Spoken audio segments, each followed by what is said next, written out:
இந்த டைம் பார்த்திங்கன்னா சம்மர் லீவுக்கு பசங்களுக்கு அந்தமான் போகலான்னு சொல்லிட்டு எங்கள் வீட்டுக்கார் சொல்லிக்கிட்டே இருந்தார். ரொம்ப நாளாக சொல்லிகிட்டே இருந்தார். அறக்க பறக்க தான்ப்பா, சரி லீவுக்கு ஊருக்கு போயிட்டு வந்தால் அந்தமான் போகலாமேன்னு சொல்லி நினச்சிருந்தோம். ஆனால் ஊருக்கு போயிட்டு வந்தால் அது சரிப்பட்டு வராது அப்படின்னு சொல்லிட்டு முன்னாடியே கிளம்பி வெக்கேஷன் எல்லாம் முடிச்சுட்டு அதுக்கப்புறம் ஊருக்கு கிளம்பி போகலாம். ஏன்னா சம்மர் லீவு பசங்களுக்கு 50 நாள் லீவு. சரி ஒரு 10 நாள் இப்படி போயிட்டு ஊருக்கு ஒரு 40 நாள் இருந்துட்டு வரலாமேன்னு சொல்லிட்டு கிளம்பிட்டோம். அந்தமான் பார்த்திங்கன்னா ஃப்ளைட்டு நமக்கு சென்னை தான். அதனால் ட்ரெயின் வந்து திருச்சியிலேருந்து நைட்டு ஒரு 10:30 மணி போல் ட்ரெயினை பிடிச்சி கிளம்பி நம்ம சென்னை போயிட்டோம். சென்னை போயிட்டு ஃப்ளைட்டு பிடிச்சி போயாச்சுப்பா. நைட்டு பார்த்திங்கன்னா ஒரு 3 மணி போல் வந்து சென்னை இறங்கியாச்சு. தாம்பரம் தான் இறங்கணும்.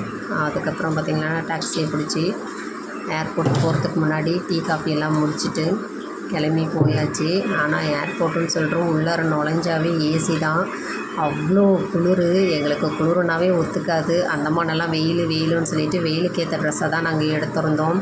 அங்கே உள்ளார போய் பார்த்திங்கன்னா என் பையனுக்கு தான் குளிர் தாங்க முடியல. சரி, ஏன்னா என் பையனுக்கு வந்து ஒன்லி டிஷர்ட்டு தான். ஓரளவு நாங்களாவது அந்த குளிருக்கு ஏற்ற மாதிரி ஃபுல்லாண்டா போட்டிருந்தோம். சரி ஓரளவு அட்ஜஸ்ட் பண்ணி கிளம்பிட்டோம்ப்பா.